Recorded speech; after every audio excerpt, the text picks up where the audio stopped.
The Weekly Show with David J. Maloney. This week, David chats with iconic animator and director Gary Trousdale. And now, here's your host, David J. Maloney. Welcome, everyone, to The Weekly Show. I'm your host, David J. Maloney. This week, we've got part 2 of my interview with animator and director Gary Trousdale. Gary's one of those people whose name you may not know, but you definitely know his work. His directing credits include no less than the iconic animated films Beauty and the Beast, Hunchback of Notre Dame, and Atlantis, The Lost Empire, all of which he co-directed with his collaborator, Kirk Wise.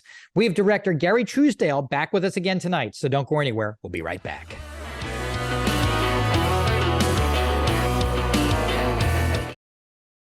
I have always liked the idea of Beauty and the Beast, and he had even done a couple little scribbles of it, like nothing like what you see now, but some little scribbles of it like 5 or 6 years before. I was like, oh, maybe this might be kind of cool someday, and put them away and didn't think about it again. But always liked the story, always thought this could make a great movie. So I never felt, I don't think anybody really felt we're being saddled with something, that's destined to fail. It's like, we're gonna do this. And fortunately, it wasn't until later that we were told, yeah, Walt Disney tried it, and he couldn't like pull this out of the hat. It was, it confounded Disney, 30 years prior to that. And so they shelved it.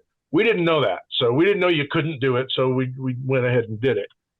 It's interesting because there's a similar story with the making of The Godfather a little bit in that, and although in that case, they thought it probably was a sinking. Some of them thought it was a sinking ship. Some of them didn't. Wow. You know what I mean?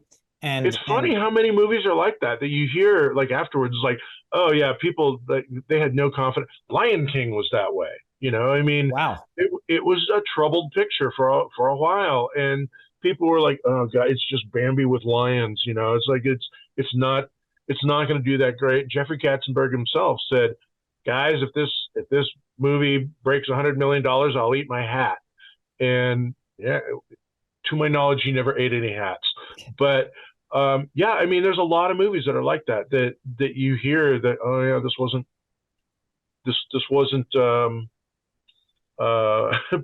didn't particularly have a lot of confidence in the project. Now, you mentioned that there was somebody else earlier who they were considering who said he wanted complete control. And of course they said, no way.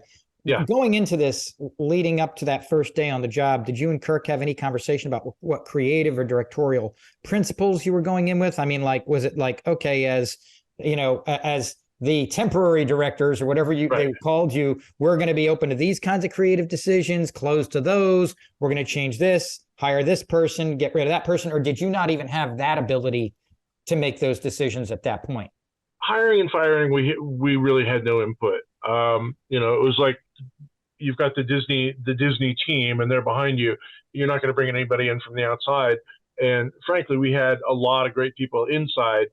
That first trip to New York was Howard Ashman, Alan Menken, Linda Wolverton was there, Roger Allers, Brenda Chapman, Kevin Lehman, Brian McEntee, Chris Sanders. I mean, there's like all these people who eventually like rose up to direct and become great, and they were all like they're all like story guys and illustrators then, and we were really able to just bring them all in. So it was a great team to start with. As far as like what we could and couldn't do, I think Jeffrey gave us a pep talk and said, guys, this is your picture, you got to do this. He wasn't saying I'm not trusting you because you're only temp. He was saying, you got to prove it to me now, you got to show me what you can do. So he didn't exactly clip your wings. He gave you some leeway, but if you screw up, you're out of here. But until then, go for it. That was kind of the message we had. What do you consider to be your personal greatest contribution to the film? Was it character or story adjustment, an idea or style, something else entirely? It's difficult to pinpoint my own personal contribution because we were always so collaborative. And one of the things, going in, this goes to your last question as well, is you keep an open mind. It's like, because there's going to be a lot of great ideas. The job we had, as we saw it, was just sift through them all and try and make it work, try and keep the train on the track, because there's going to be ideas that are going to be great, but they're going to like take you off, someplace else.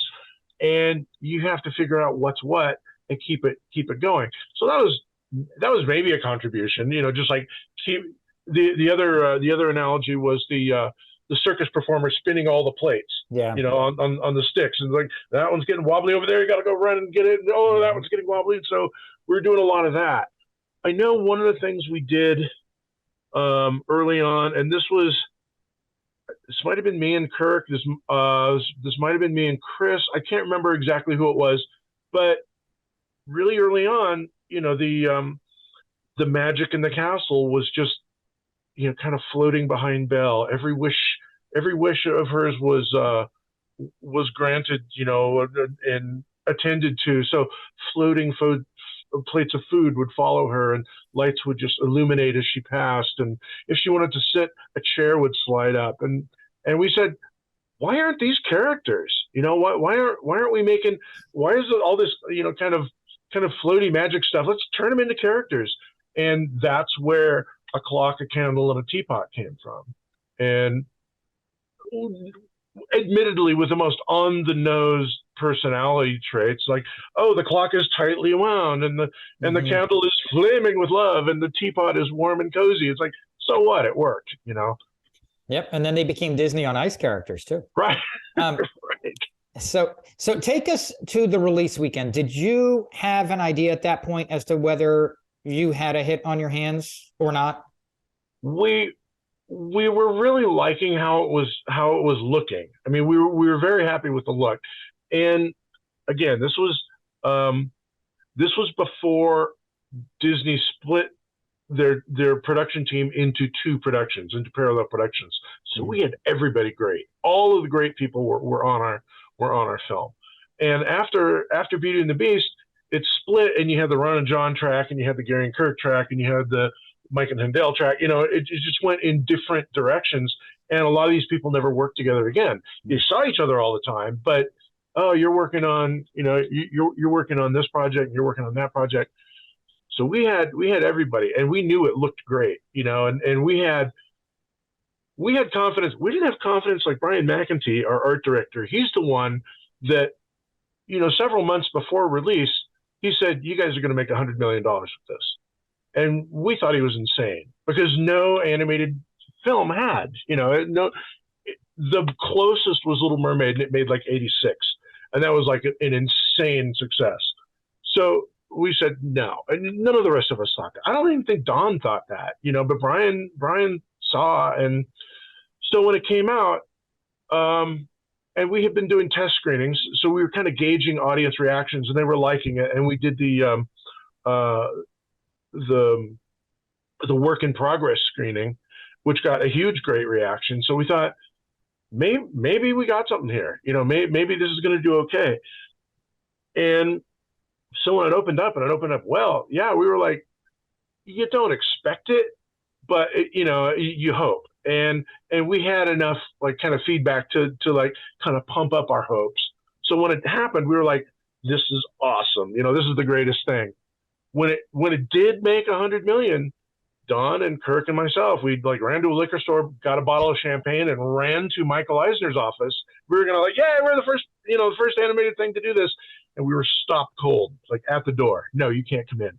His secretary said you can't go in, and we're like, don't you know who we are? Don't you know what we did? And she said, you have to sit here. You have to wait. You cannot go in. And so we just kind of cooled our heels, for a good like 15 minutes until the door opened up, and Michael Eisner walks out with these 2 or 3 like giant guys in super expensive suits. And, they nice to see you. I hope to talk to you again, and they go out. They were from the Vatican. Oh, jeez. Yeah. And so we went, oh, okay. All right. Hi, we're the cartoon kids here, and we just made a lot of money. Here's some champagne. So then we went in and we had our celebration. But yeah, that kind of put us in our place a little bit. Now, when the return started coming in, did you get a call from anyone at the studio? Did Katzenberg call you, or was any? Oh, yeah. I think Jeffrey did. I think he called everybody that day. It was like whatever the opening weekend numbers were, he called, congratulations. And Jeffrey had this thing where he would do this like kind of regularly to different productions, and it was on his schedule. You've got literally 30 seconds with Jeffrey, and he's walking around with his phone, and his secretary, at the switchboard is like, okay, you're on with Kirk Wise. Kirk, buddy, how's it going? Just wanted to say congratulations, and all right, good work. Okay, next. Gary, congratulations, good work, buddy. And so that was his morning, and he was doing that all day.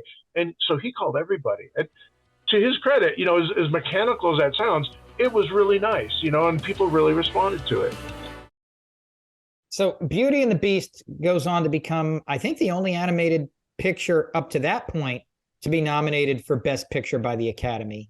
Has it ever, when did that dawn on you, just how special that was, what you guys achieved was, or has it never completely has it ever has it ever sunk in? There was a lot of push for it by the studio, and the big one-page ads in the Hollywood trades, and the whole work in progress showing in New York. That was part of that. That was, I think, Jeffrey Katzenberg and Terry Press's idea to let people know, let the public know that animation isn't something that you just like throw buckets of money in one end of a machine and film comes out another. There's a lot of people working really hard at this. This is what it takes to do it, and so you could see the rough pencil drawings, you could see the storyboards, and this is with paint, this is without paint, this is with a black and white background, so you could see the process. And it wasn't, if this had been done, 40, 50 years ago, you would have seen a giant paintbrush go through and the magic drips of paint and everything would have been colored. This was much more, this was much more nuts and bolts.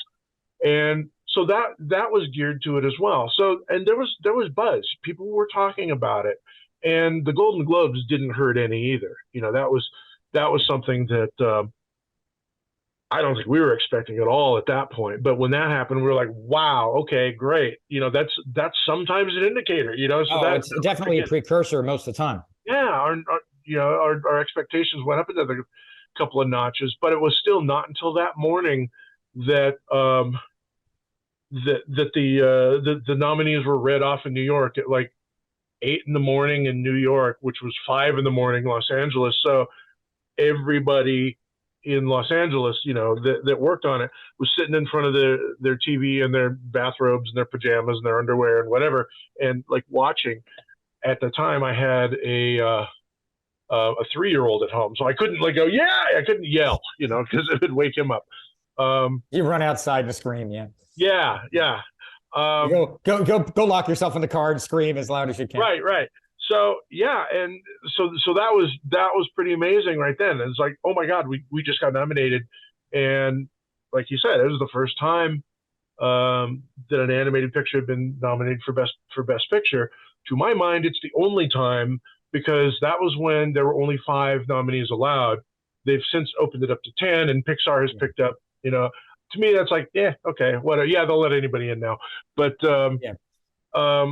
at that time, it was a big deal. I remember running to a liquor store on my way to work and getting a couple bottles of champagne and a few gallons of orange juice, and we were going to have mimosas. When I got to work, they were way ahead of me. The secretary's desk was a bar, and people were well into it already. So, yeah, it was an alcohol day. Now, in the midst of all we've discussed so far, you had a hand, I guess, in The Lion King a little bit. What do you remember about that session working on that story, and did any of your contributions make it into the final film? Yeah.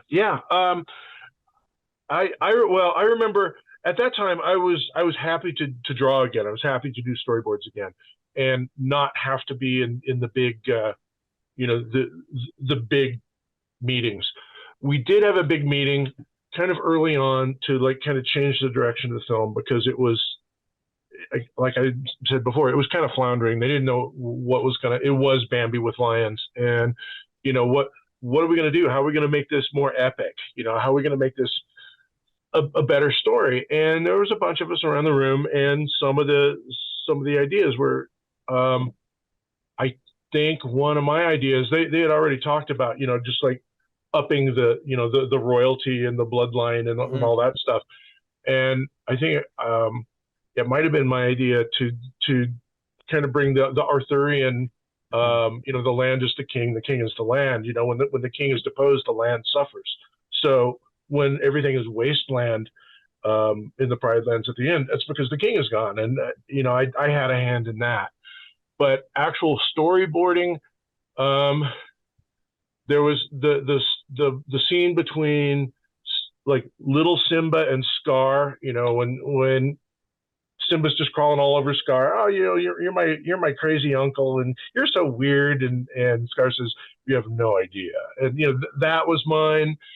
And I did some versions of Timon and Pumbaa. Most of that was redone and not in there anymore. But the song, Scar's song with the hyena at the end, the Be Prepared, I boarded that. Oh, so wow. that was my helping. Now, were you also involved in story development or anything with Aladdin? Very, very early on. This is when I was in development again, and Ron and John said, yeah, whatever you can do, here's the script, here's the songs. And I had heard the songs before, and there were extra songs in there. This is when Howard had some additional songs that I don't know if did they do that in Broadway? I don't remember. But there were songs in there that were ultimately cut, that Howard, I think, was kind of sad, because they very personal to him. But at any rate, I did some just some single drawings, not storyboards, but single drawings, setups, and visual development for A Friend Like Me.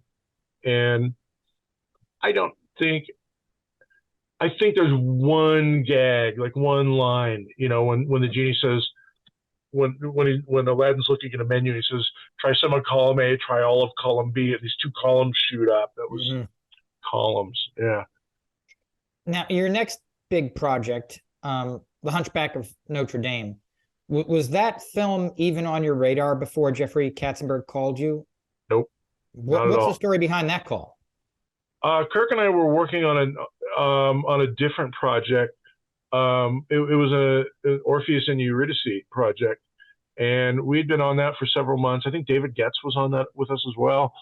And so we were working on that, not making a huge amount of headway, but we still had confidence that we could figure it out. So, and we just got this call out of the blue. It's like Jeffrey Katzenberg on line one kind of thing, and he was on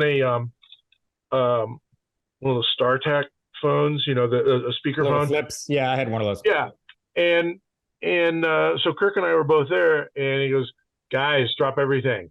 You're going to be doing something else." We went, "What? Like what?" It's like, you're just going to be doing something that's going to change your life. That's all. And he spelled out. He's like, "Yeah, you guys are going to be doing Hunchback of Notre Dame. We've already got Alan and Stephen Schwartz. He didn't explain to us at that time. We found out like in the following day or two that David Staten had presented the project to Jeffrey and the higher ups based on a comic book, and they said, yeah, okay. And Michael Eisner really liked the story. I mean, he liked the classic Victor Hugo story. So they said yes to David, and then Jeffrey came to us. We were first on the list this time, and in fact, Jeffrey used us as bait. Just he told Alan and Stephen, yeah, we got Gary and Kirk, and then he told me and Kirk, yeah, we got Alan and Stephen. So he's like playing us off of each other, like Welcome the pro he is. Yeah. Here you guys were truly about to embark on perhaps one of Disney's probably darkest animated films ever, I guess, to me at least. When you guys accepted the job, did you already have an idea as to what you wanted out of the story, or how dark you thought it would be or needed to be? Was it based on that comic book version? It was a balancing act because we had both read the story before. We were both familiar with the book, and we then immersed ourselves in all the film versions that we could get our hands on. And yeah, it was super dark. I mean, it was really like, okay, this is a classic. This is a literary classic. It's been done, half a dozen times in the last, 75 years. How the hell are we going to turn this into a Disney cartoon, without screwing it up? That was the balance, It's like, here's this dark literary classic. Here's Mickey Mouse and Donald Duck. We got to make it kid friendly somehow, but still tell the story. Without screwing it up. And of course, it's not just a literary classic; it's a French literary classic, and we're going to piss off France if we do it wrong. So, we knew we had to really tread carefully by both honoring the story and keeping it as close to the story as we could, but still being aware that we're working for Disney, and this is going to be a family film. I'm curious, what was the studio's first reaction upon listening to the lyrics and seeing the presentation of Claude Frollo's song Hellfire? Well, we were the first ones to see it. Paul and Gaetan Brizzi, the Brizzi brothers, who they had a studio in Paris, and Disney basically bought them out and said, okay, you're working for us now. And Paul and Gaetan came to the States and were working as board artists. And they can draw like nobody else. I mean, they're absolutely fantastic draftsmen. And I think they had kind of an affinity towards that song, when we were, looking at it in the script, like where it's going, what its job is in terms of storytelling and the song itself. And they said, give this to us. And we put, we let them go, and they shut themselves in their office for at least a week, and probably closer to 2 weeks. Never saw them at all. And then they came out with 7 or 8 boards, of all these beautifully rendered story sketches, and they played it. And we had heard the song before this, and we were like, oh boy, this is gonna be a tough sell. Yeah. And Paul and Gaetan presented it just on a little cassette recorder, a little portable cassette recorder, hit play, and then they, pointed to the drawings as the song it went on progressed. Yeah. And by the end of it, we were all just, I think, all of us silent, all of us slack-jawed. Kevin Harkey did a quick sketch of Frollo with a cigarette at the end, tacked it as the very last drawing. And we went, wow, okay, this is amazing. How are we going to do this? And so we presented it to Peter Schneider and Tom Schumacher, and they said, this is amazing. How are we going to do this? They also clearly loved it, but we're also I think we're kind of happy to kick it upstairs.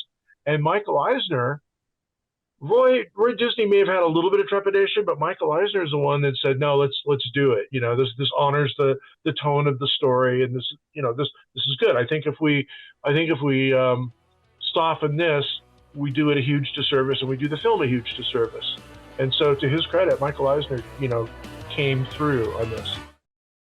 That's our show for tonight. Thank you so much for watching. A special thanks to Gary Trousdale for joining us. Gary's going to be back with us next week to finish our interview, so please tune back in.